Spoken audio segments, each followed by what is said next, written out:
Good day guys, I'm Adam, the Mini War Painter, and in this video I'm going to be showing you how to paint a really cool cold blue steel non-metallic effect. I'll catch you after the intro.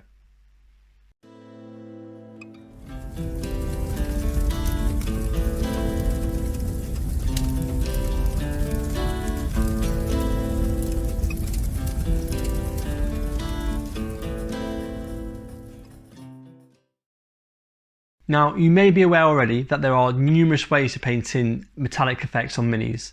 There's the true metallic metal effect, which is using actual paint with metallic flakes in them. There's the non-metallic metal effect, which is what we'll be covering today in this video, which is all about how to use the greys, blacks, whites, and other tones like blues in order to create your own metallic effect on the models. Something else also to consider when painting metallic effects is the temperature as well, because you could have a model dominated with warm tones and you may be able to introduce cold non-metallic details to the model, which is pretty much what we're covering in this video. Or you could consider a neutral tone, so maybe there's already a lot going on with the model already and you don't want the metallic work to take too much interest away from all those other details, so you may want to introduce neutral tones to the metallic effect, which you would just then use simple greys, whites and blacks. But for now, how about we get set up and get on with some painting.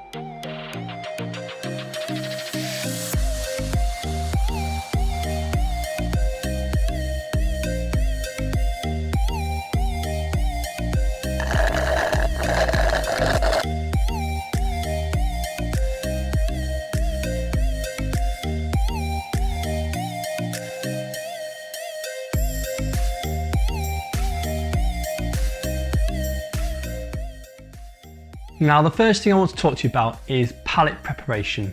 Palette preparation to me has become a big importance to the process of painting. It really does make a difference when it comes to making things a lot easier for yourself.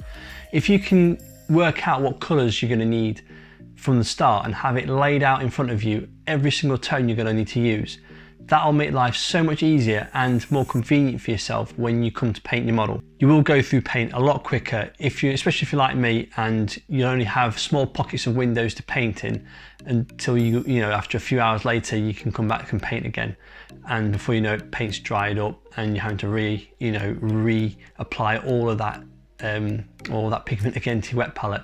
So yeah, it can be a ball ache in that sense and a bit consuming of paint. But the end product that you'll get on your Mini when you have all those colours lined out it's a lot more better. It's a lot more better than worse, if that makes sense. Now, the colours I've got in my palette at the moment, you can see are the darker tones really to this effect. I've got some Mechanical Standard Grey and some Abaddon Black, and I've made a couple of mixtures. So I've got a 2-to-1 mixture of Mechanical Standard Grey and Abaddon Black, and then there's a 1-to-1 mixture of them both. And the first thing I'll start to do is I'll use the 2-to-1 mix of Mechanical Standard Grey and Abaddon Black, and I'll recess wash around all the details, like the rivets within the creases of the actual skull, anywhere where it's going to be darker than the rest of it.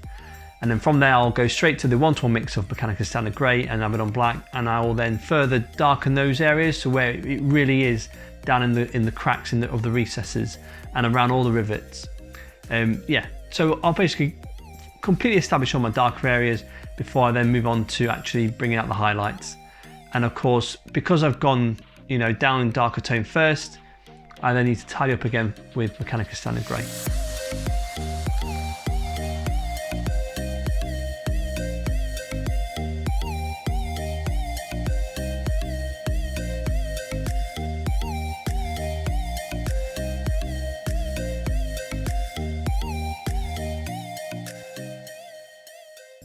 Normally when I paint minis, I like to go from the darkest tone I'm going to use on the model and gradually go up to my highlights. But I do things a little bit differently when I'm painting metallic details, even if it's true metallic metals. So I like to start a little bit lighter, shall we say, than my darker tone, but not quite my mid-tone, if that makes sense. This is because using dark tones on non-metallic metal details is a tool. You use the darker tones to help bring out the highlights that you've applied onto them. You know, it makes them stand out a lot more. So it's good to, you know, to actually selectively choose these areas rather than just be continuously focusing on where you want things to be lighter. Now, with all the darker tones finally established and I've tidied up again with Mechanica Standard Grey, it's time to now pick out where I want all my highlights to sort of develop upon. This is a very important part to this effect, because this is now, this is you now constructing and designing this effect as you go along from here on. So my first paint I'll use in this case will be Dawnstone Grey, and I'll apply this to anything I'm expecting, light to catch, such as the edges to some of the surfaces, the rivets, around the eye sockets, and especially on the forehead. Now the forehead is going to create the most reflective part of the skull.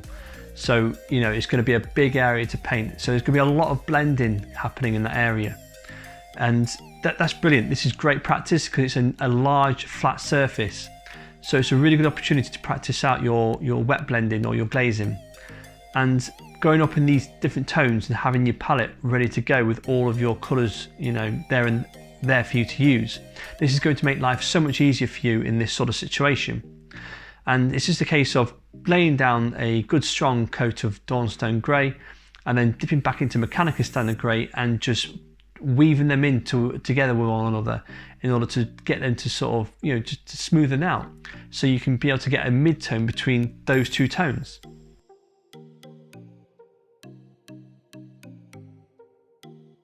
Once I finally finish with what I need to do with Dawnstone Grey, I then move on to Administratum Grey. I believe that's how it's pronounced. And with this, now we're getting obviously to a lot brighter now, so we need to be very selective to where we place this colour. And again, it's going to be on the rivets, on any edges that will help frame the whole Mini. Even where you've got the shaded aspect of the model, I like to still highlight all the edges around there because it helps frame them a lot more, so you can actually still see that those darker tones are part of the effect still. And again, we've now got the forehead that we need to get covered. So just like with Dawnstone Grey, get a good coverage down on the model so that then we can start blending our Dawnstone Grey with our Administratum Grey in the same way as before. We're going to wet blend it and glaze it and just try and weave it in with one another again to try and muddle those pigments up in order to get them to look smooth from one tone to the other.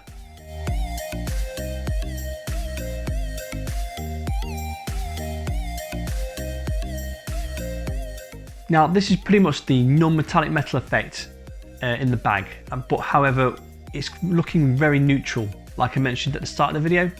So just pretty much using blacks through to greys, that's all we've used. And for this model it's not quite making it look that interesting. I mean, we've got the orangey green reflective effect going on with the other armour, and what I want is this one to contrast in temperature with that. And to do that, I need more of a blue hue to the actual metallic areas. So what I'm going to have to do to achieve this is select a decent blue paint, water it down to a nice glazing consistency, and we're going to glaze over to try and tint the grey and white tones to more on the cold blue steel aspect of the ratio. The blue I used in the end is called Hoeth Blue. I think that's how I pronounce it. Hoeth Blue, Hoeth Blue. I tried Fenris Grey and Rust Grey, but they weren't quite Carlin. They didn't quite get the blue that I was looking for. So with Hoeth Blue, I just simply watered it down with a little bit of water, loaded my brush with a little bit, and I just started to then glaze the surface of all the grey areas, looking mainly on the lighter tones.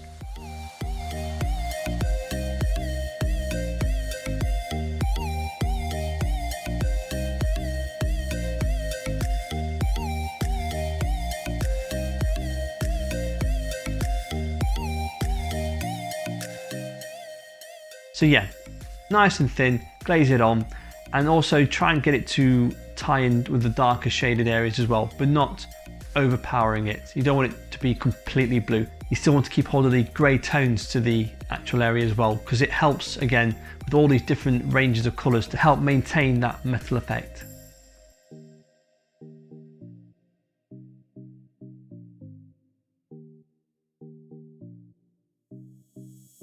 Once I was happy with where I was going with the this blue glaze, it was then time to add in a little bit of white, which in this case white scar, and with a more of a one-to-one mixture of it, bring it to a very light icy blue.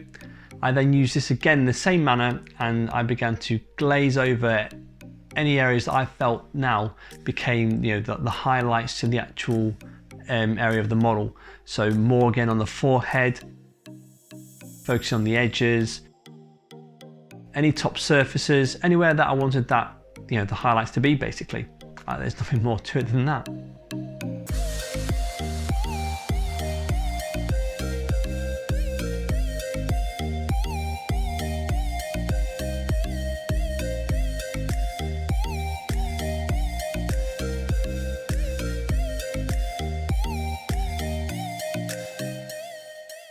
Now that I had the non-metallic metal effect down in the back, it was time to do something else to it. Now, it is a great effect, but it's just not quite there. So what I look to do now is to add a bit of grime, dirt, or even, you know, some sort of sense of oil that gets applied perhaps to the metal surface to help maintain and look after it in, you know, in harsh weather conditions. And to get this, obviously I need a bit of a muddy brown sort of tone. And I like tying the colours of my model in together. And to do that, you have to use colours from other aspects that you've used on the model. For example, the orange tones, when I started mixing the orange and green tones together, I did come across at some point a very murky brown orange tone.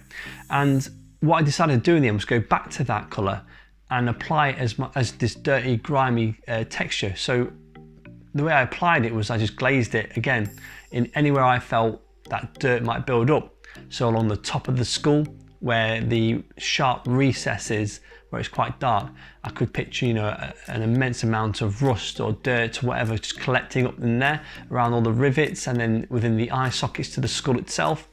Anywhere there was pretty much a shallow hole, dip, or anything like that where, you know, moisture or, you know, anything like that can gather and collect to make the desired effect more enhanced. And yeah, by doing this, the blue cold steel now ties in quite nicely with the orange non-metallic armour that I painted earlier. And this sort of thing is going to help harmonise the model a lot more when it's completed.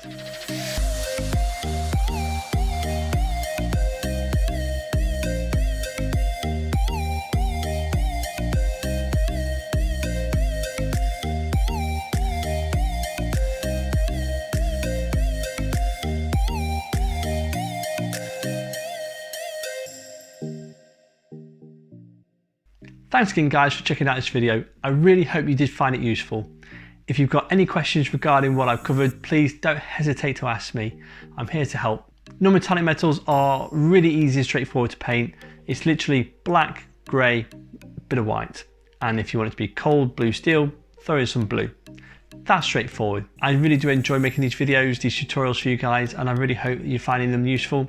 If you've got anything to add towards anything I've been doing, please let me know. I'm here for you at the end of the day. Thanks again guys, and I'll catch you in the next tutorial. Ta-ra!